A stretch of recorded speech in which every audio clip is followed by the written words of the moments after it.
What is good, guys? It's me again, and I've been hitting a bit of a regular stride here, if I do say so myself. Just finished my exams, and I've got a bit of a different video coming for you guys today. As the title suggests, in the video, I'll be explaining why I think Rocket League is the only real esport, and is in fact the closest thing to a real sport, or a traditional sport, even more so than the current real-life mind sports that currently exist, such as poker and chess. The quick and dirty is that this theory is based on two qualities which Rocket League as a game possesses, and other games fall short on, and I'll be covering those.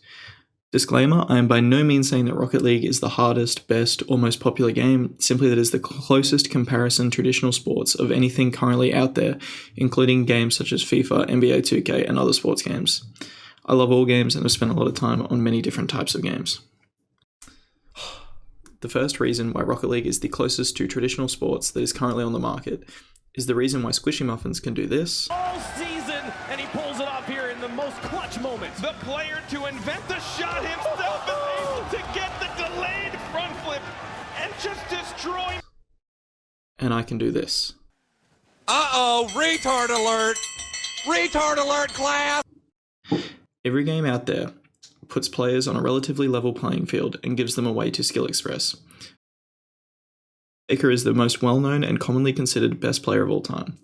When he plays the champion Ahri, for example, his Q ability is the exact same ability that does the exact same amount of damage and has the exact same range as the very worst Ahri player in the game, assuming that the levels, gold, all that stuff is equal. This is to say, when the situation is equal, both players have the same tools at their disposal. The skill is mostly mental in how to use those tools to gain an advantage. Contrast this to Rocket League, where if the ball is in the same situation and I go up for it and a pro player goes up for it, the same amount of damage is not done. I'm probably hitting it decently as a Diamond 3 nearly champion player. And so my Road to Champion series plug here. Whereas, for example, Squishy has so many tools at his disposal, he could do more or less whatever he wanted to do with that ball. The tools at our disposal are totally different. This affects how we make our decisions, whereas I may or may not go for a ball that he does, because I know I can't hit it or can't hit it well, and he knows he can. Whereas in another game, for example, let's say League of Legends, the only thing stopping a player generally from going for a kill, for example, would be the knowledge that he can or cannot do it. That is to say, his tools can or cannot do it, not that he cannot use his tools correctly, to continue the metaphor. No one in Counter-Strike, or very rarely, would ever think, I don't think I can hit this flick shot or hit this, one tap, so I better not shoot it all, I'll rotate. Whereas in Rocket League, it's a super common occurrence. Compare this to now football, for example, where a player must consider that he is a lower level player and cannot make a pinpoint pass 40 meters away over the top of a defender, so he chooses a different option or a different pass, dribbles, whatever. But on top of this, he must have the knowledge to see that pass and make that decision. This is similar to Rocket League, where you're constantly assessing your own limitations, as well as the mental side of rotations, etc., and the game state at the same time, like a football player. Even when playing a sports game, such as FIFA, when a player decides to make a pass, he makes a decision to make a pass and presses a button. He doesn't have to make the pass himself, and the outcome of the pass is part RNG, and part how good the decision was to pass. Whereas in Rocket League, it is part how good the decision was and part how good you made the pass, which are balanced against each other on an equilibrium, where a poor decision could be made up for by a stellar pass, or vice versa, or a poor decision could not be made up for by a great pass, it could still go bad.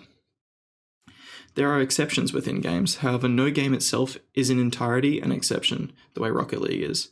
For example, the champion Lee Sin within League of Legends has a different toolkit depending on the player that is using him.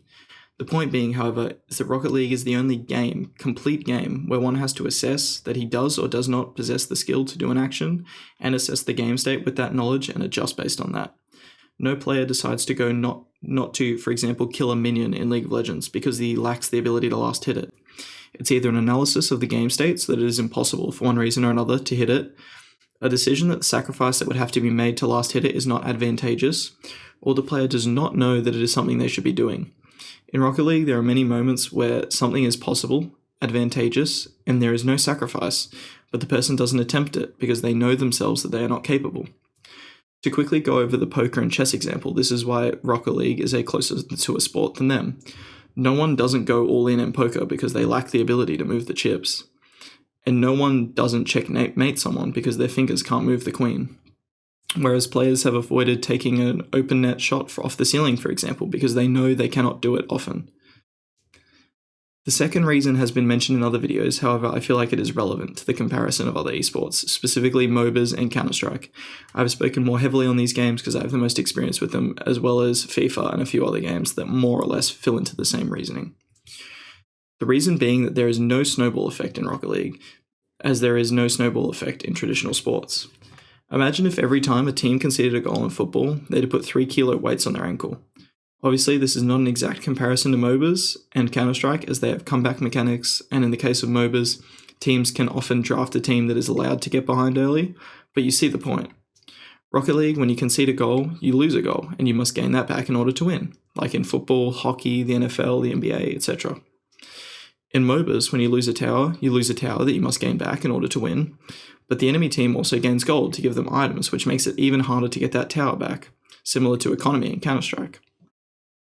For these 2 reasons alone, Rocket League is the closest thing we have seen to a sport played on a console or computer, and likely will be for a long time. Thanks for watching, guys, and make sure to like and subscribe.